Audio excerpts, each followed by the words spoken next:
World Wide Web. I'm Becca Shadow, the internet personality of the best hair, and welcome to week 6 of The Summer of Saw!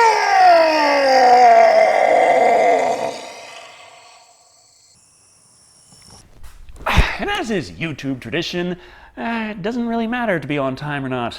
If anything, it's punished because I don't even know if I really can joke about this review being up before the Saw 5 review, because for all I know, this one's going to get blocked worldwide just as long, if not longer. Anyway, it's time for Saw 6, a Saw flick from a period when we finally stopped pretending like this was going to be the last Saw movie ever. Sure, they had those kind of intentions early on, but considering half of Saw 5 was spent on plot points to be revealed in a later sequel, it's kinda obvious that we were going to get a Saw 6.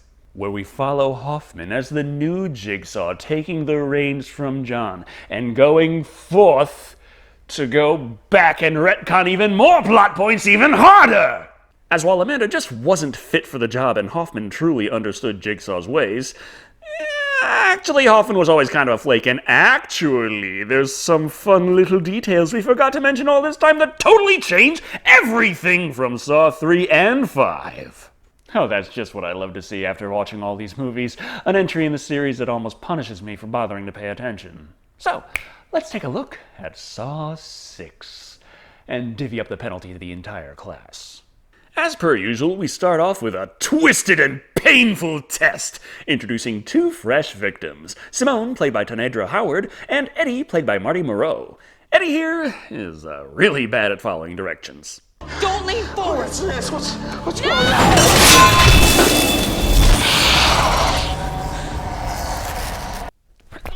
No. You can't review movies if you pound your brain into a fine paste. The puppet's here to lay out the backstory for these two. They're money lenders, the kind that specifically prey on those who have no hope of paying back their loans, but they can profit off some good old-fashioned repossessions. As they need to pay for their sins, they are told to offer up a pound of flesh. Literally. Whoever chops off the most meat in time gets to live. Loser gets their brain drilled out. Already you can see this isn't much of a fair competition, as Eddie here has plenty of belly fat to go around, while Simone's svelte figure lacks a tire to spare. No bother, she can just chop her entire fucking arm off and throw that onto the weight in the nick of time.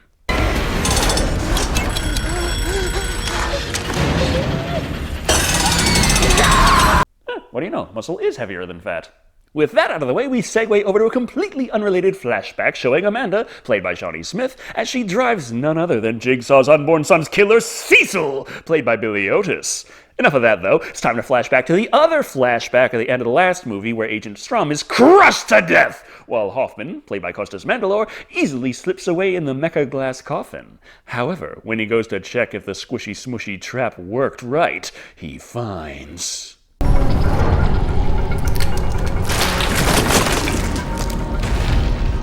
yes, it did work perfectly fine. That man is dead as shit. But who cares about things like pacing and coherence? We're less than 10 minutes in and it's time to jump over to our fourth establishing scene. This introduces Umbrella Health Insurance Company CEO William Easton, played by Peter Outerbridge. He's going over how he plans to weasel word around the next lawsuit, with the help of Debbie, played by Carolyn Cave. It is my job to review every terminated policy. As a matter of fact, Mr. Abbott was sitting right where you are now when we discussed his appeal. Well, that's certainly going to make giving testimony a lot easier if you can do it all in flashbacks. Harold Abbott, played by George Newbern, was enrolled in Umbrella Health Insurance, but once he got sick, William just voided his coverage, saying that he had never told him about a pre-existing condition. Oral surgery is going to leave scar tissue. Scar tissue can lead to gum disease, and as you well know, gum disease can cause heart disease. Well, yeah, that is true. It's a bit of a sword of Damocles for me as well, but that's still a bullshit pre-existing condition to deny someone their coverage for. That's like denying someone their insulin because, hey, it turns out they eat, and food may contain sugar. I paid my monthly premium for 10 years without so much as a cold. And now that I'm actually sick, you're gonna deny my coverage? Yeah, that is how it works. As you can tell, insurance isn't exactly painted in the best light in this movie, and I'm not exactly a fan of it. I've been driving for 2 years, and in that time, I've paid more in car insurance than I did for the fucking car. Point is, they can deny him coverage, and by God they will. On the way out, William also hears about another person they cover, chronically ill, desperately needs medical attention every week, but fucked up dotting their I's somewhere, so screw them too. Money. Anyway, back with a guy who's not a complete monster. Hoffman's listening to tapes of his latest torture test when he gets a call to come down and investigate it, along with Mark Ralston, who again plays Erickson. I didn't know you ever made it out from behind the desk. I make exceptions when fingerprints are found at a jigsaw murder scene. Well, there have been plenty of fingerprints. It's just, usually inside out. However, the prints on the dead man are that of former Agent Strom. Now that Erickson has decided Strom must be the new Jigsaw, he lets Hoffman know who else is going to help with his case. Detective Hoffman? Athena Carcanzas, who plays Agent Perez, back from the dead! And as far as bringing back dead characters goes, this is at least believable. Those flesh wounds she got were never really that intimidating. Erickson explains that they had to fake her death until they figured out who was helping Jigsaw, and apparently her falling into a bleedingly obvious trap that somehow didn't even remotely kill her did not make her a prime suspect. Now, well, they explain the real estate evils from the plot of the last movie and how it fits in here. Strom couldn't let them get away, so he put them in a trap in which slaughtering each other was the only way out. Well, someone fucked up their investigation. The traps were easily survivable if they all worked together. That was the twist. That was the whole point. Well, maybe the work on their case will go smoother now that they have Hoffman on their side. Moving on, we are introduced to another character, a journalist, Pamela Jenkins, played by Samantha Lemole. She's been covering the Jigsaw killings for a while, but no one quite likes her sensationalist way of reporting the massive death trap set by a genius madman that somehow keeps killing even after he's dead. Find more modest ways to report it. Besides, Hoffman's here to check up on that opening victim who actually lived. He wanted us to learn. And did you? Look at my arm! What? What am I supposed to learn from this? How insanely expensive decent prosthetics are? And that your insurance probably doesn't cover it? So much for that lesson, so let's hop over to the fakest fucking ultrasound I've ever seen to remind us that Jill and John were anxiously awaiting their 18-month-old newborn any time now. But miscarriage, and also, yeah, John's dead, left his widow a mystery box last movie, but what was in it?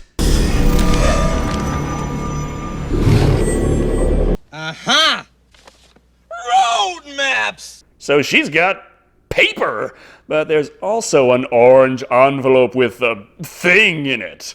We're gonna wait on the contents of that, though. Jill's gotta open up the numbered envelopes to reveal pictures of the important cast members. And we gotta jump from that to another flashback from Saw 4.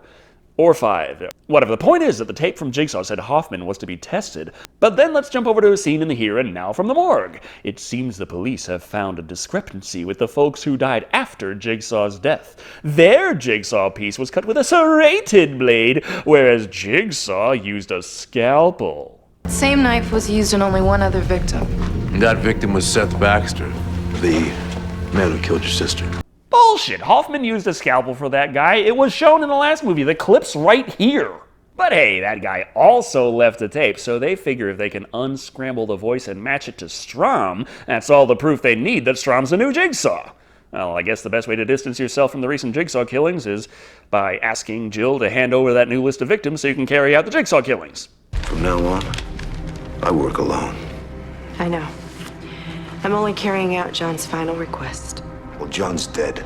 Yeah, but Hoffman, I don't know if you've noticed this, but that doesn't seem to fucking matter.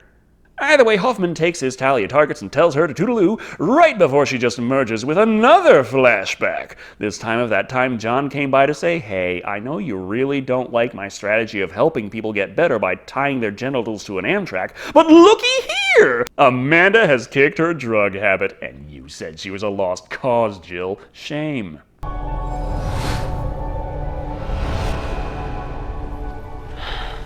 Well, yeah, it's a flashback. What are you looking around for?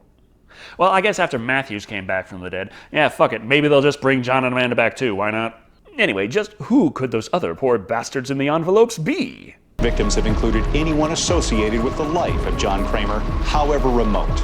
Sweet, I can't wait for Saw 20 when he's torturing to death his childhood bullies, and there were hints that that was actually the story all along. But today he's coming for William, which the guy is nothing if not accommodating, blowing away his own security guard, allowing himself to be easily captured. Still clearly all according to Jigsaw's plan, as Tobin Bell, John Kramer himself, shows up on video to explain the situation. Hello, William. Oh, jeez. You've probably been wondering when we would see each other again. Personally, I'm wondering how in the hell he found the time to record all these videos. I do one review a week, and even that gets hard sometimes. Jigsaw doesn't much like how Williams Insurance Company is specifically designed to make money and not help people. Because if it helped more than it hurt, the thing would go bankrupt, but the point is, he's got bombs strapped to his wrists and ankles, and you know what those do? Look closely. Could have also just shown my clip of Fallout 3, but Now his test is important and all, but not important enough for us to not cut away in the middle of the rules to establish two more characters. Tara, played by Shauna McDonald, and her son Brent, played by Devin Bostick. Well, she's got the same name as my cat, so that is important enough. Anyway, back with the rules. The theme today is insurance and irony. William's still pretty fit, but he's gonna have to go against his janitor, Jerry Mendicino. The guy's old, has health problems, and a smoker, so Jiggy's test for William is that they have to try not to breathe, because the first one to breathe too much will have their torsos crushed! No surprises here, the younger and healthier of them has an easier time with this, resulting in the poor janitor being smushed, and William being released to examine what's going on. What the fuck? Oh, Jesus! Oh, they took my freaking kidney! Point is, he passed the test. Though, honestly, he'd have to throw the fight to mess that one up. And he's got the key to unlock one of his boomy bracelets. In the meantime, Pamela got a little note that what she is after can be found at Jill Tuck's apartment. I don't think she was after getting told to fuck off and having a door closed in her face. Oh well.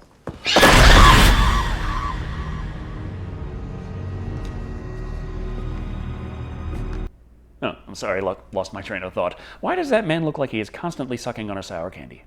Either way, he captured Pamela. Also, William finally got that damn wrist bomb off, and it held a clue to a flashback. Seems Willie here was a sponsor for Jill's rehab clinic, and there was this big party they had where he met John Kramer.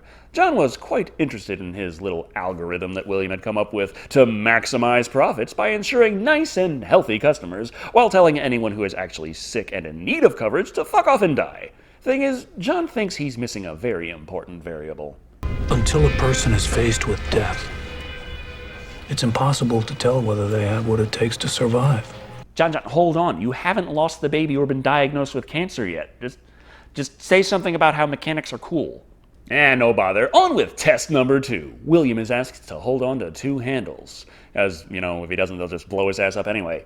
Now he is tasked with deciding who lives and who dies. There's his file clerk, Alan, played by Sean Ahmed, or his secretary, Addie, played by Janelle Hutchison. She's old and diabetic, while Alan is young and healthy. But she's got a family and tons of people who give a shit about her, while Alan is some single fucknugget that nobody gives a shit about. According to William's policy, Alan gets to live while Addie has to die. But when faced with the choice directly...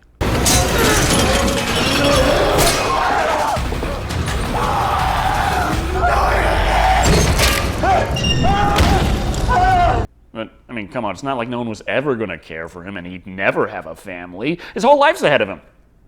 Or, well, it was. Point is, Addie gets to live. For at least 2 weeks or so, anyway. This shit can't be good for her heart. No worries, we can see how the rest of the captives are doing. Tara's not liking being cooped up in a cage, and Pamela, well, she's in much the same situation. Just down the hall, in fact. Not sure what Hoffman's gonna do with them, but I hope it's passive as his private hobby is interrupted when he's called back to work for a breakthrough in the Jigsaw case. What breakthrough? Can't be that important as we suddenly jump over to Jill as a means to suddenly do yet another flashback to a setup of Saw 3. Seems Hoffman was helping with that too, but tisk, the man was a bit rough with the participants, being chastised by Amanda because Hoffman was too emotional about this stuff. Get used to me, because I'm not going anywhere. You sure about that? Yeah, bitch, you died like 3 movies ago. But, this flashback is important for Jill because it finally explains a mystery that has been burning away at us for oh so very long.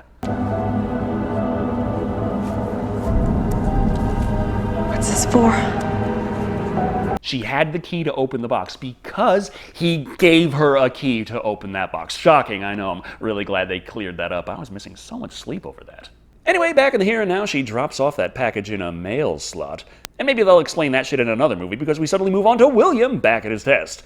Only so long for him to look at his other wrist, though, and realize he's supposed to be having another flashback now. Seems after the party where John criticized William's handling of his insurance company, being extremely predatory and not helping people at all, well, John decided to sign up for Umbrella Health Insurance. Wouldn't you know it, once he got cancer, they weren't interested in funding his treatment whatsoever. And if you go outside the system and seek out this treatment, which has been deemed ineffective, you will be in breach of policy and you will be dropped from coverage completely. Kind of a dick move. Not only are you not covering him, you are mandating that he does not get any help at all if he wants to actually keep his insurance. Fuck, why stop there? Monthly injections of infectious diseases. Our insurance company isn't evil enough. It's been established that John isn't exactly poor. He's got the money to go get this treatment anyway. But, yeah, may as well just go on the soapbox about how insurance companies are the real predators. Not the fish tank full of piranha was too subtle for you? Well, ending that rant on a prophetic note that just because John's gonna die, that doesn't mean Willie's off the hook. We suddenly jump back to Willie! Oh, right, the test thing. Oh, this time he's got a horribly restrictive amount of time to guide Debbie through a rat maze full of piping hot steam pipes, which he can turn off by turning them on himself. So they both are still alive, though very badly burned. But where's the key to get Debbie out of her head-impaling trap? What are you waiting for? It's in you! What? Fucking inside you! Q, what's in fucking side me? Rather than take this calmly and rationally, Debbie lunges at the man with a circular saw. So he just Dark Souls dodge rolls the fuck out of the way long enough to run out the clock. I can get it! I can get it! Oh, no! Also, could have tried to use the saw against the mechanism. Just pointing it out there. So, looks like there's another opening at Umbrella Health. Oh well, Hoffman's made it back to Erickson and Perez, and it seems they found some strange things with Strom's fingerprints. Freon! More importantly, the lab's been analyzing that video this whole time. We got it. This is our smoking gun. The lab's off-site. Come on. Oh, you know, I'd love to, but I left some turkeys in the oven. Also, Jill still has envelope number 6, just in case that interests you. William, on the other hand, is going to a carnival. A carnival of death! Now, when's the last time I've watched a movie where a carnival takes place without the body count rising? These 6 poor SOBs are William's best employees. The ones who work extra hard, going above and beyond every day to ensure as few people as possible get the coverage they need and keeping the company in the black. Therefore, William is told there's a button that can keep the shotgun from blowing them away. But it's gonna hurt to press it. Also, only works twice, and there's 6 people on the carousel. Oh well, hope you can figure out who's worthy to live. Obviously, this scene takes a pretty damn long time to get through. The longest saw trap in the series so far, and that's even after they cut the victims down from the original plan of 10. Well, after saving a couple of the ladies who seemed important-ish, that's it. Oh, well, that's it, isn't it? It's over! You motherfucker! Well, you can't be too mad at him. He had a really hard decision to make. Every fucking person in the test was screaming and yelling like selfish assholes. I wouldn't have blamed him if he just said fuck it and walked away without pressing the button at all. Anyway, another one bites the dust and the final shackle key is acquired. However, it's time for Hoffman and friends to reach the lab. While they said they had a breakthrough, truth be told, Sachi, played by Ginger Ruriko Bush, is still working on it. No worries, this gives us enough time to show that Erickson and Perez don't really trust Hoffman and think he may be a suspect. After all, another problem with the fingerprints was, well, they were clearly from a dead man's hand. Right now, you're feeling helpless. Just because they figured out he was the new Jigsaw killer, very dangerous, would be cornered with nothing left to lose, that's no reason to muddy up your plans with things like backup or actually telling anyone else about your findings. As Hoffman takes this opportunity to murder everyone, before we get a magical flashback to explain that, hey, while most of Strom got pureed, his hand was still on the roof of the cage. Thus, keep the thing on ice and you got a handy-dandy portable alibi, which he then used to frame Strom for this rampage as well, before burning the place to the ground. Thing is, when this was going on, Jill went to the new movie set to leave that note Pamela gave her, but to Hoffman. Get used to me, because I'm not going anywhere. You sure about that? And you know how much I love retconning, right? Well, buckle the fuck up, because we're going in deep. Remember how Hoffman knew Amanda was going to fail? Well, he secretly left her a note on his own. You see, she was actually Cecil's girlfriend and goaded him on to steal the drugs the night he killed John's unborn son. And Hoffman's ultimatum for Amanda was that she had to kill Lynn, or else Hoffman was going to tell John about that. Which meant...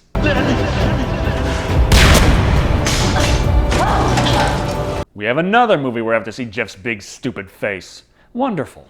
Also, we got less than 10 minutes of movie to go, so it's time for the climax and twists! Jill wired Hoffman's chair to stun him right when William made it to the end, and a chance to see his family again. But this is where we find out Tara and her son is not his family. They were the family of Mr. Heart Disease, who is now dead.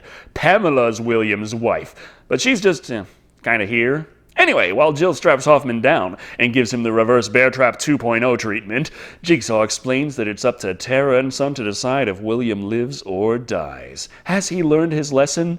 Tara says no. If she lets him live, he's going to deny coverage left and right and effectively kill so many more. Man, this movie hates insurance even more than I do. Only problem? I can't kill him.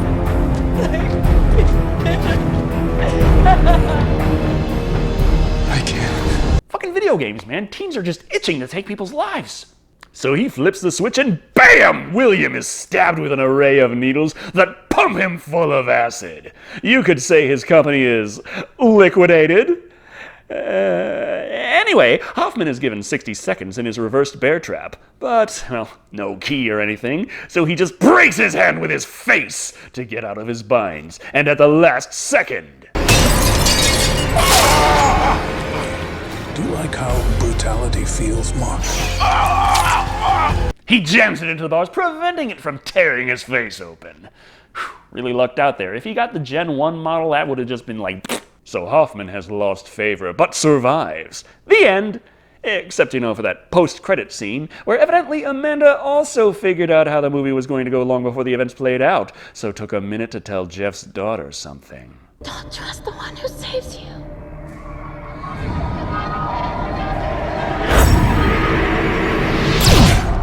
Well, what does it fucking matter if she trusts him or not?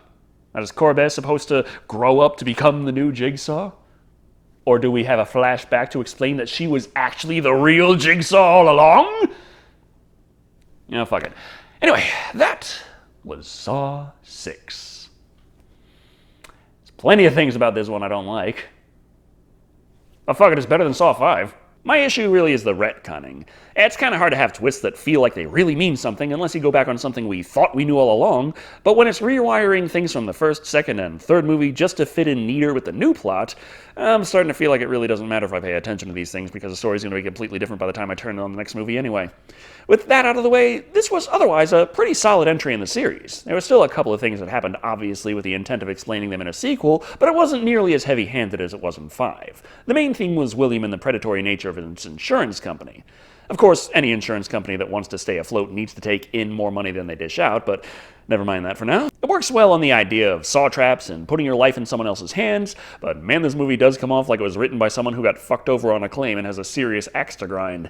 At the very least, William was interesting to follow throughout, and the tests mostly made sense. When it got to the twist at the end that the family that we saw wasn't his family, but the family he screwed over, that was interesting, but they really just stand around all movie. Honestly, there were quite a few times we go to them for a scene, but I didn't even bother to cut to it for the review, because all it really did was pad out the running time. Pamela at least had some stuff she did before they stuck her in a cage, but just leaving them there and waiting for William to get his ass in gear was a wasted opportunity. Overall, Saw 6 isn't fantastic, but it does feel more like a return to form for the series. Twists that matter, even if they do by seriously fucking with the story so far, and tests that are as gruesome as they are intriguing, coming in at 3 freshly open positions at Umbrella Health out of 5. But I wonder if the poor bastards at least got hazard pay. Well, hell, in this town that should come standard. Thank you all for watching. I've been Decker Shadow. And remember, if you happen to wake up chained to a chair in a dark room and the only thing you can hear is your longtime friend pleading for you not to lean forward, maybe don't fucking lean forward!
It's over! You motherfucker!